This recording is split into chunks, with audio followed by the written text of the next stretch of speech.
Assalamu alaikum students. In this video we are going to learn about valency and why do atoms form bond. First of all we will define valency. Valency is the capacity of an atom to give, accept or share electrons to achieve the octet state. Valency किसी भी एक atom की electron को accept करने की, उसको देने की और उसको शेयर करने की जो सलाहियत है उसको जो है वो हम वैलेंसी कहते हैं। To achieve the octet state. Octet state का क्या मतलब है कि उसके वैलेंस शेल में 8 इलेक्ट्रॉन किसी भी तरीके से हो जाए। Octet state is the stable state. Now what is mean by the stable state we will learn in the next slides. Here is the structure of the sodium atom and here is the structure of the chlorine atom. Every atom has a nucleus and nucleus has proton and neutrons in it. Electrons are present around the shells around the nucleus. Electrons जो है वो nucleus के gate जो है जो shells मौजूद होते हैं ये जो है वो इलेक्ट्रॉन्स हैं। अब यहाँ पे देखें आप 1 2 3 देयर आर 3 शेल्स। अब ये जो सबसे बाहर वाला शेल है इसको हम कहेंगे valence shell. Valence electrons are the electrons in the outermost shell. Valence electrons अब क्या होंगे कि जो वैलेंस शेल में इलेक्ट्रॉन होंगे, जो सबसे आउटरमोस्ट शेल में जो इलेक्ट्रॉन होंगे उनको हम वैलेंस इलेक्ट्रॉन कहेंगे। अब इसीलिए हम वैलेंसी को कैसे कहते हैं कि valency is the number of the valence electron and atom uses to form a chemical bond. ये वैलेंसी को एक और तरीके से भी डिफाइन कर सकते हैं। Valency is the number of the valence electron and atom uses to form a chemical bond. Now question arises, why atoms form chemical bond? Why atoms share, accept or gain or lose electron? Atom को क्या पड़ी है कि वो electron gain करे, loss करे, share करे, ऐसा क्यों है? Before answering the question I will tell you about the electronic configuration. Electronic mean electrons and configuration mean arrangement और लेआउट। इलेक्ट्रॉनिक कॉन्फ़िगरेशन क्या होती है? Arrangement of electrons in the shells. एक एटम के पास जितने भी इलेक्ट्रॉन्स होते हैं वो तरतीब में शेल्स में जो है जो मौजूद होते हैं, इसको हम कहते हैं इलेक्ट्रॉनिक कॉन्फ़िगरेशन। तो चूंकि हर एटम के पास डिफरेंट इलेक्ट्रॉन्स हैं इसलिए हर एटम की इलेक्ट्रॉनिक कॉन्फ़िगरेशन जो है वो डिफरेंट होगी। जैसे यहाँ पे देखें कि ये फर्स्ट शेल है, ठीक है। फर्स्ट शेल में मैक्सिमम 2 इलेक्ट्रॉन्स आ सकते हैं और ये सेकंड शेल है और सेकंड शेल में जो है वो ज़्यादा से ज़्यादा 8 इलेक्ट्रॉन आ सकते हैं। इसके बाहर थर्ड शेल होता है, फोर्थ शेल होता है। तो इस तरह से जो है वो आहिस्ता आहिस्ता जो है वो नंबरिंग हम इसको इसी तरह कंटिन्यू रखते हैं। तो अगर तो आउटर मोस्ट शेल में 8 इलेक्ट्रॉन्स मौजूद हों, अगर आउटर मोस्ट शेल में 8 इलेक्ट्रॉन्स मौजूद हों तो ऐसी स्टेट को हम कहते हैं ऑक्टेट स्टेट। Octa means 8। इस स्टेट को हम कहते हैं स्टेबल स्टेट। तो एटम स्टेबल कब होता है? जब उसके पास 8 इलेक्ट्रॉन होते हैं। Electron is just like the currency of atom. तो जिस तरह अगर आपके पास बहुत ज़्यादा करेंसी हो तो आप अपने आप को बहुत जो है वो रिच फील करेंगे, अपने आप को स्टेबल फील करेंगे। इसी तरह अगर जब किसी भी एटम के पास बाहर जो है उसके आउटर मोस्ट शेल में अगर 8 इलेक्ट्रॉन हो तो वो अपने आप को स्टेबल फील करता है। अब स्टेबल स्टेट्स जो है वो किन किन एटम्स में होती है? स्टेबल स्टेट होती है only in the noble gases. Noble gases like helium, neon, argon. अब हीलियम को देखें, हीलियम के बाहर जो है वो 2 इलेक्ट्रॉन्स मौजूद हैं। अब ये स्टेबल है, क्यों? ये हीलियम एक जो है वो आप कह लें कि स्पेशल जो है वो केस है कि जिसके जो है वो वैलेंस शेल में सिर्फ 2 इलेक्ट्रॉन मौजूद हैं। तो it is a forming a duplet rule. बाकी जितने भी पीरियोडिक टेबल के जो है वो एलिमेंट्स हैं वो सारे ऑक्टेट रूल को फॉलो करते हैं। ऑक्टेट मीन्स कि उनके इलेक्ट्रॉनिक कॉन्फ़िगरेशन में आउटर मोस्ट शेल में 8 इलेक्ट्रॉन मौजूद होते हैं। इधर भी आप काउंट करें नियॉन, नियॉन के सेकंड शेल में जो है वो 8 इलेक्ट्रॉन्स मौजूद हैं। आर्गोन का जो थर्ड वाला शेल है 1 2 3, इसका जो थर्ड वाला शेल है ये आउटरमोस्ट शेल है, तो यहाँ पे भी 8 इलेक्ट्रॉन्स मौजूद हैं, तो ये भी स्टेबल है। ये नेचुरली स्टेबल जो है वो एटम्स हैं। तो अब जो एटम्स नेचुरली स्टेबल होते हैं वो बिल्कुल भी रिएक्ट नहीं करते, they don't react at all. React का क्या मतलब है कि वो ना तो इलेक्ट्रॉन को लॉस करते हैं, ना इलेक्ट्रॉन गेन करते हैं, ना ही किसी को इलेक्ट्रॉन शेयर करते हैं, क्योंकि उन्हें इस चीज की जरूरत ही नहीं है, because they are already stable. अब जो दूसरे एटम्स हैं जिनके जो है वो आउटरमोस्ट शेल में 8 या 2 इलेक्ट्रॉन्स नहीं हैं, वो क्या करेंगे, दे विल रिएक्ट स्पॉन्टेनियसली। वो फौरी तौर पे जो है वो अपने एक्स्ट्रा इलेक्ट्रॉन या तो रिमूव कर देंगे या किसी से इलेक्ट्रॉन ले लेंगे, या अगर ऐसा पॉसिबल ना हो सका तो वो शेयर कर लेंगे। जैसे यहाँ पे देखें कि एक एग्जाम्पल है क्लोरीन की। क्लोरीन के जो है वो आउटरमोस्ट शेल में 7 इलेक्ट्रॉन मौजूद है। देखिए फर्स्ट शेल में 2 इलेक्ट्रॉन है, सेकंड शेल में 8 इलेक्ट्रॉन है, और लास्ट शेल में वैलेंस शेल में 7 इलेक्ट्रॉन मौजूद है, 2 8 7। तो इसी तरह जो है इसकी इलेक्ट्रॉनिक कॉन्फ़िगरेशन इस तरह से लिखी गई है। तो 7 electrons in the outermost shell.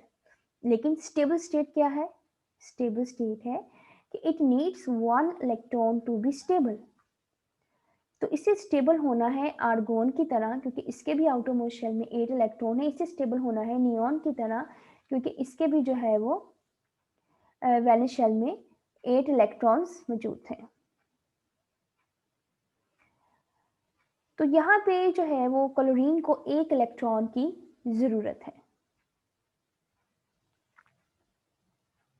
तो अब क्या करेगा क्लोरीन, 1 इलेक्ट्रॉन जाहिर सी बात है किसी से लेगा, कि कोई किसी से जो है ये किसी और एटम से कांटेक्ट करेगा कि वो उसे 1 इलेक्ट्रॉन दे दे ताकि जो है ये स्टेबल हो जाए। अब यहाँ पे देखिए ऑक्सीजन का स्ट्रक्चर है। ऑक्सीजन के जो है वो ऑक्सीजन के पास ऑक्सीजन का एटॉमिक नंबर है 2 6 8। ऑक्सीजन, अब किस तरह से एटॉमिक नंबर देखते हैं, इसमें टोटल नंबर ऑफ इलेक्ट्रॉन्स कितने हैं या टोटल नंबर ऑफ प्रोटॉन्स को जो है वो उसका एटॉमिक नंबर कहते हैं।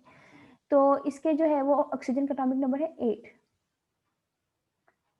तो अब इसके पास कितने इलेक्ट्रॉन्स हैं, फर्स्ट शेल में 2। मैंने आपको कहा था कि फर्स्ट शेल में 2 इलेक्ट्रॉन्स आ सकते हैं, और जो बाकी इलेक्ट्रॉन्स बच जाएंगे 8 में से, आप जो बाकी 2 इलेक्ट्रॉन्स बच गए हैं वो सेकंड शेल में आ जाएंगे। तो 8 में से 2 निकालें तो 6 बचते हैं। तो 6 जो इलेक्ट्रॉन्स हैं वो इसके सेकंड शेल में मौजूद हैं। तो इसके आउटरमोस्ट शेल में कितने इलेक्ट्रॉन्स मौजूद हैं, 6। तो अब इसको कितने इलेक्ट्रॉन्स चाहिए ऑक्टेट कंप्लीट करने के लिए, जस्ट 2।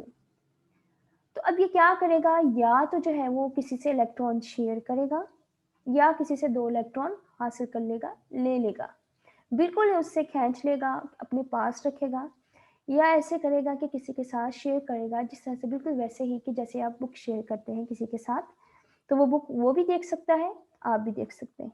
तो वैसे ही ये किसी के साथ इलेक्ट्रॉन्स जो है वो शेयर कर लेगा, 2 इलेक्ट्रॉन्स शेयर कर लेगा। अब यहाँ पे देखिए हाइड्रोजन। अब हाइड्रोजन की वैलेंसी जो है वो 1 है। क्यों, क्योंकि हाइड्रोजन के आउटरमोस्ट शेल में 1 इलेक्ट्रॉन है, और इसको जस्ट जो है वो 1 इलेक्ट्रॉन की जरूरत है, because hydrogen is following the duplet rule just like the helium. जैसे हमने पहले भी एक पढ़ा था कि हीलियम एक स्पेशल केस है that follows the duplet rule. तो इसी तरह हाइड्रोजन भी जो है it follows the duplet rule, क्योंकि इसके आउटरमोस्ट शेल में सिर्फ और सिर्फ एक इलेक्ट्रॉन मौजूद है, तो इसके पास है ही एक इलेक्ट्रॉन। ठीक है, तो उसमें जो है ये स्टेबल होने के लिए इसे 1 इलेक्ट्रॉन की जरूरत होती है। ऑक्सीजन को स्टेबल होने के लिए 2 इलेक्ट्रॉन की जरूरत होती है, इसलिए इसकी वैलेंसी 2 है।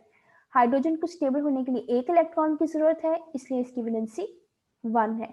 तो हमने देखा कि किसी भी एटम को अपना अपना आप स्टेबल करने के लिए जितने भी इलेक्ट्रॉन्स की जरूरत होती है वो उसकी वैलेंसी होती है।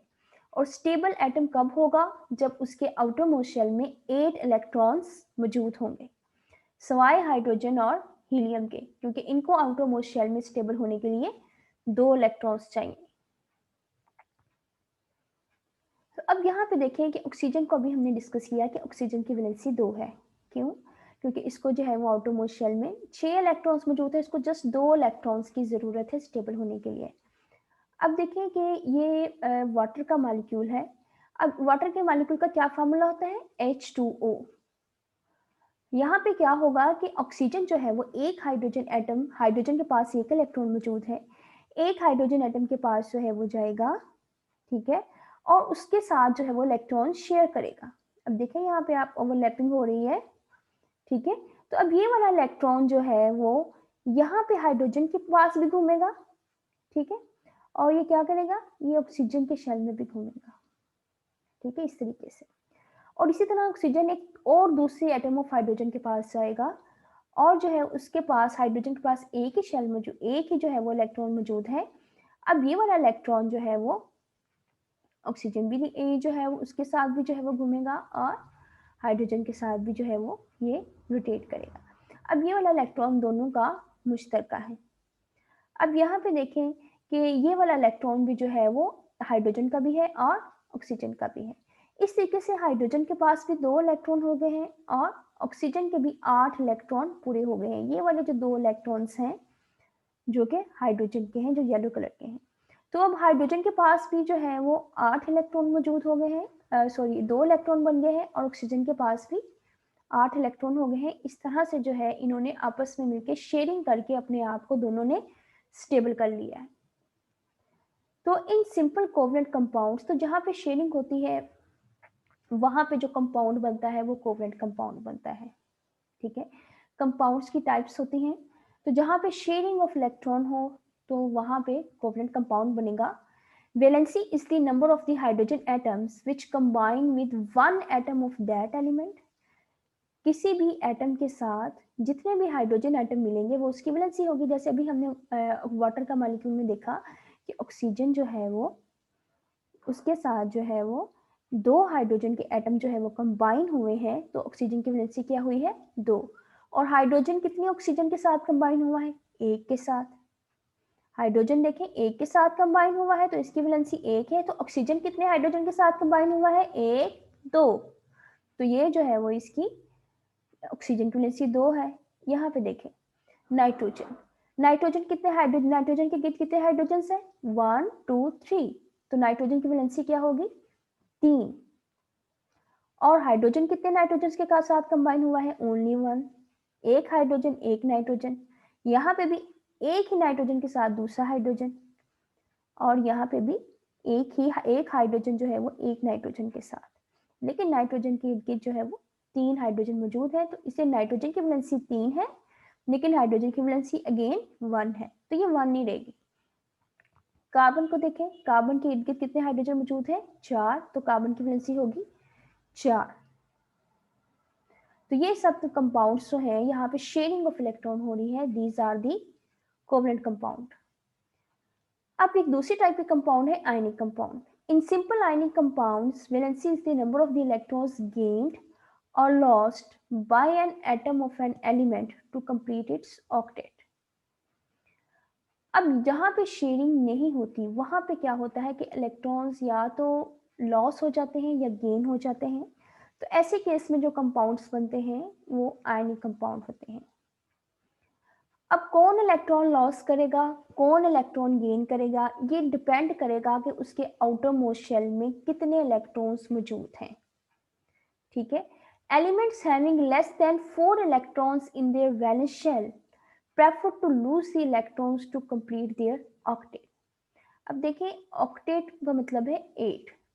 अब किसी भी एटम को अगर अपना ऑक्टेट 8 इलेक्ट्रॉन अपने आउटरमोस्ट शेल में जो है वो कंप्लीट करने हैं, तो अगर तो उसके आउटरमोस्ट शेल में 4 से कम इलेक्ट्रॉन मौजूद हैं, 4 से कम का क्या मतलब है, 1 2 3।